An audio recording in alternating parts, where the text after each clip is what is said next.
Bismillahirrahmanirrahim. Elhamdülillahi Rabbil alemin. Hamdan kesiran tayyiban mubarakan fih.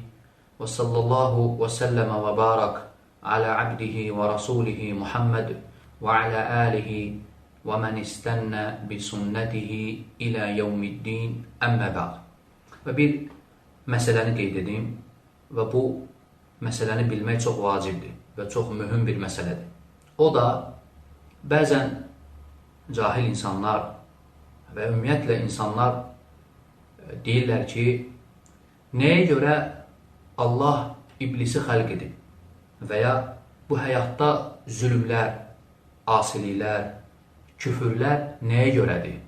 Yəni Allah bunları da istəyirmi?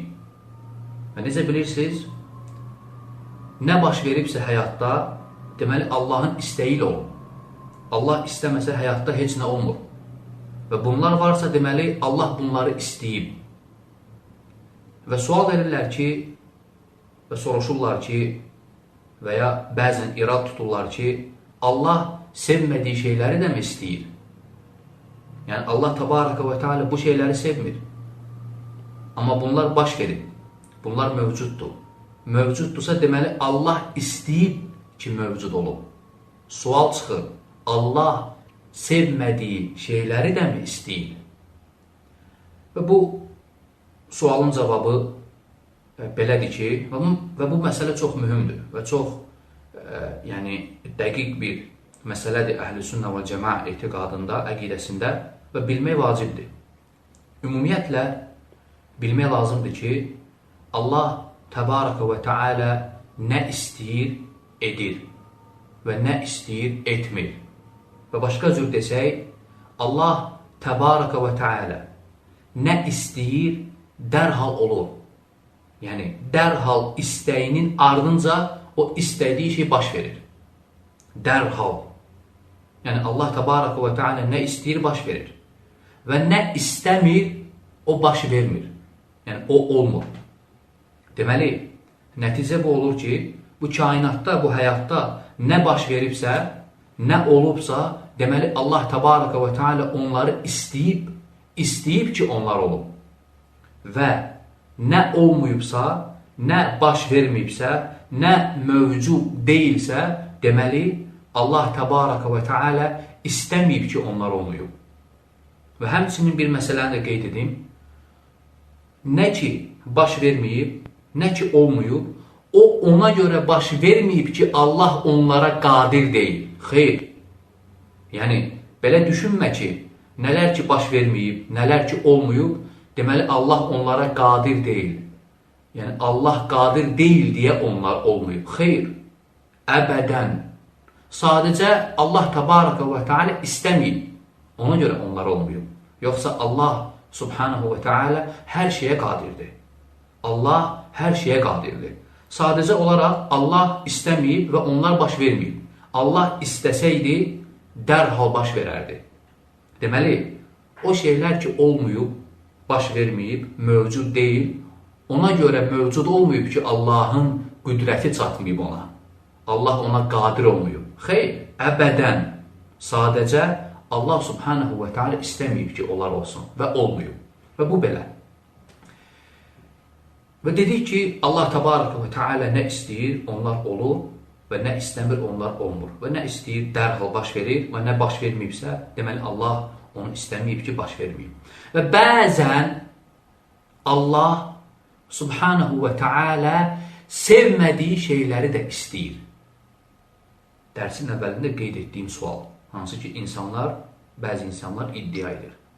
Cavab, bəli, bəzən Allah Təbaraka və Teala sevmədiyi şeyləri də istəyir. Məsələn, mövcud olan şeylərdən, misal üçün kafirlər, misal üçün zülmlər, asiliklər və misal üçün zatlar var. İblis, Firavun və digər kafirlər. Bunlar baş verir. Bunları Allah Təbaraka və Teala sevmir. Ona görə qeyd etdim ki, bəzən Allah sevmədiyi şeyləri də istəyir. Necə ki, bunları istəyib və onlar baş verib. Mövcuddur. İblis mövcuddur, kafirlər mövcuddur, zülm mövcuddur, asiliklər mövcuddur, var, hasil olub, həyatdadır. Həyatdadırsa, deməli Allah istəyib ki, onlar olub. Allah istəyib və olub, mövcuddur. Deməli, bəzən Allah təbaraka və teala sevmədiyi şeyləri də istəyir. Lakin, cavab, o şeylər Allahın sevdiyi şeyləri aparır. Və bu cavabdır. Allah təbaraka və teala onları istəyir və onların olması ilə Allahın sevdiyi şeylər hasil olur. Yəni, onların var olması Allahın sevdiyi şeyləri aparır. Aydındır və bu cavabdır. Yəni, bəzən Allah təbaraka və teala sevmədiyi şeyləri istəyir, ona görə ki, o şeylər Allahın sevdiyi şeyləri aparır. Yəni, iblisin var olmasında, mövcud olmasında və həmçinin o şeylər ki, Allah Teala sevmir, onlar olub, onların baş verməsi ilə nə qədər Allah təbaraka və teala'nın sevdiyi şeylər hasil olub. O səbəbdən, onun var olmasından. Aydındır? Yəni, Allah təbaraka və teala sevmədiyi şeylər istəyir, onlar olur, ona görə ki, Allahın sevdiyi şeyləri aparır. Onunla Allahın sevdiyi şeylər hasil olur. Və iş belə olduğu halda, alimlər buyurur, فَأَصْبَحَ vücuduha əhabbə iləyhi min ədəmihə. Qayda, əzbərlə bunu. Beləliklə də Allahın sevmədiyi şeylərin mövcud, vücud olması, hasil olması olmamasından Allaha daha sevimlidir. Biri var olmasın onlar, baş verməsin. Biri də var olsun, belə olduğu halda Allahın sevdiyi şeyləri aparırsa, deməli, onların mövcud olması olmamasından ona, Allaha daha sevimlidir. Və bu da nəticədir. Və bunu əqidə olaraq əzbərlə, bunu əqidə olaraq qəlbində ək və bu əhl-i sünnə və cəmaənin etiqadıdır.